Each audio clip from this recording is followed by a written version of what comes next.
seen in 4 different levels because of the social hierarchy, which means that the first level was occupied by the most important people of Rome, which means the emperor, senators, and politicians. We had the second level by army and aristocracy, third level popular part of Rome, fourth and last level women and the simple people. So as you can see, there was a really strict hierarchy. There was not many people to change level, just few women who were back to the first one. Women of the imperial family, sometimes the wives of the senators, and the famous 6 Vestal virgins, of which we'll be able to talk about in the Roman Forum, because over there there's the temple dedicated to Vesta, where the 6 priestesses were working in each day. Okay, so that's what we're going to see now from the second one. What we're doing here, the Romans, well, we're having fun. And a little percent were in the arena working and surviving. Working because a lot of gladiators were professional people doing it for money, and so many others surviving because of that were doing because it was not a work, but it was a way to survive, just to remain alive, because they were slaves. All of them had to survive because also professional people could die, but in this case they could have a lot of money after the game. Okay, and there were 4 different types of games. The first type, gladiators against gladiators. Second type, gladiators against animals. Cats, dogs, chickens, rabbits, lions, pantheras, elephants, zebras, whatever you can imagine that the Romans knew was over there. And then at the same time, naval battles. What is the naval battles? Yes, there were aqueducts, which means huge, long bridges that in this case in the top had water channels that were filling the city with water. Water that was coming from all the springs that we have still today in here all over the area. Well, that water was surviving in here, was flooding in this case the center of the arena when there weren't yet the annual levels, which means among the first 10 years of the Colosseum. And then they were building some boats that had to fight each other, so naval battles. Was it possible? Yes. Was it possible with the annual levels? No. So when was it possible? Just among the first and second one. Because Titus inaugurated the Colosseum in the 80th, and his second and his brother 10 years after finished the Colosseum with the annual levels. So just possible among that people. So unhealthy because you know that to flood a place and then to leave the water in there becomes really dirty. So that's why it was just possible maybe once, twice, but never. Okay, it was so much effort to do those kind of games. Well, what happened with the Colosseum after 400 years of games? It was abandoned and then it became a poor with materials. You know that everything disappeared. But imagine that all the materials that you're going to see with here are brick and cement, and those are the original, were invented by Roman people that were used with the arch. Thanks to those 3 elements, they were able to do pretty high buildings and pretty resistant. At the same time, these 2 materials were not so qualified to be seen, so that's why if it was necessary, the buildings were covered with frescoes, which means paintings that were done with the plaster of the wall was still fresh, with marble, it could be white or colored, or also with any other kind of materials. The much part of them recycled, so that's why you're not going to see them anymore. In the case of the Colosseum, 100,000 tons of white marble and white stone that were making it so fancy, fantastically white. Now, you cannot see this part white because it's just stuck because of pollution. If we clean it, the white will appear, so you can see it somewhere, and here and there. But at the same time, realize that outside and inside there were these facades that were white. If they are not white anymore, it's because the white marble disappeared, or because the white marble is just covered by the pollution, by the dirt. Okay, so are you ready to see the second floor? Yes?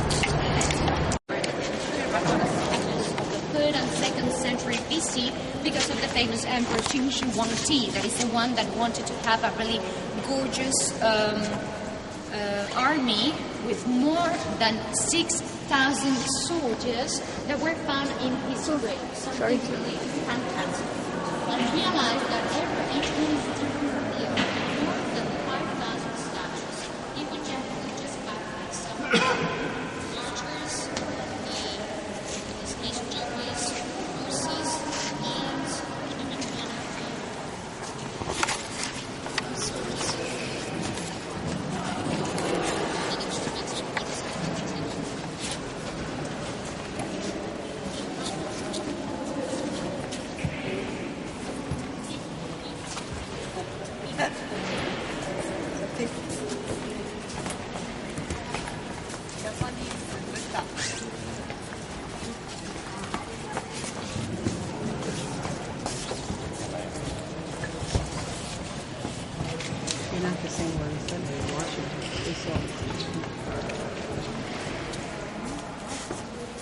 And then again, there were 6,000 of them. I need to move around.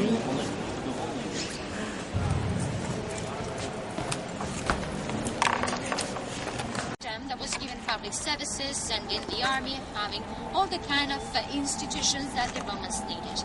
And that's why, in fact, the SPQR is still valid till today for people that live in Rome. So that's why all the public services like sewers, like transportation ministries have the SPQR. Even the sewers. So as you can see, that's why SPQR. And this place was open to everyone. Maybe they were not making politics because there were no politicians, but we're sitting in just the staircases of the buildings, as we do today, just to have fun, just to have a seat, just to talk about family, about the sun, the weather, barbarians, which means foreigners, or of course, why not? It was a huge open square, open to everyone. And maybe the Romans were cruel, were hard, as we can see now in all those TV serials where we can see just those cruel parts of them. But they were really, really intelligent, and they gave really important public services to the people of Rome. They had running water fountains all over the city. 1 million of people had running water available all over the city, which means it's amazing even for today, even for so many other parts of the world where there are not water fountains everywhere. A lot of people had to take a base and then go 5 kilometers to the river and then come back home. So as you can see, they had thermal buildings, which means public baths to have a bath and to do all the things that they wanted to do, to relax, to have a healthy mind and a healthy body, places to study and to have a healthy mind, so a healthy body too, and to have workers, to have any kind of public services, including firemen. So as you can see, all that stuff was given by the SPQR. Okay, which is the people of Rome and the Senate that do everything for and by the people of Rome. Okay. Let's go.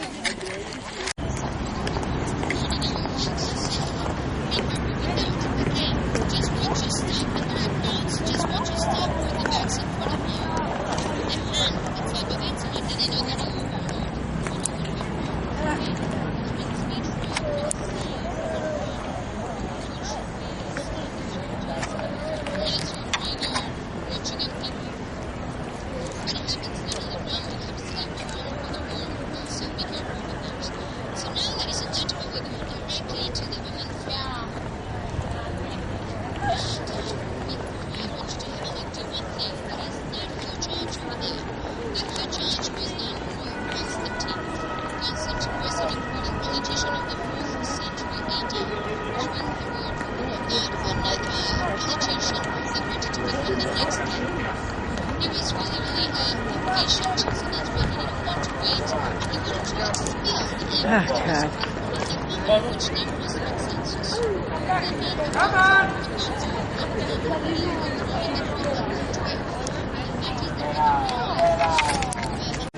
It's an old confessional booth. That's pretty funny. It's beautiful. Just as long as gorgeous.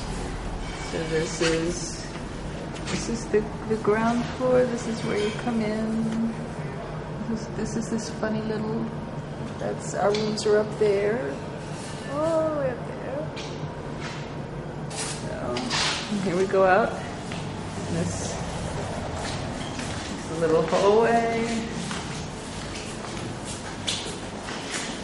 Mailboxes. You have to just Press that red button. Yep. And then you have your Roman street right out here. Sorry. No, that's okay. Good morning. sorry. Hi, how are you? Okay. As I told you. There it Extra, is, even for yeah. the guys up there. Enjoy. Thank you.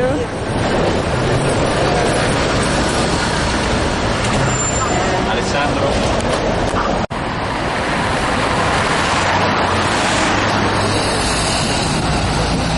This was built by Mussolini in 1936, this street.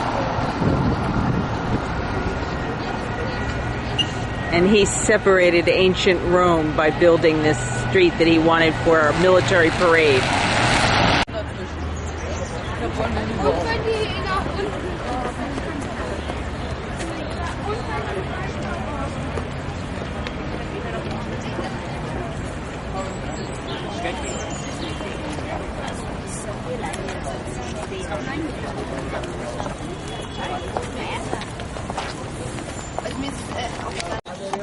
So you can place over there. Ah, no. Squeeze. Breathe. Like a session.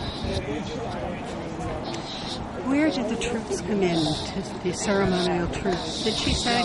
Yes. We're up in the first balcony.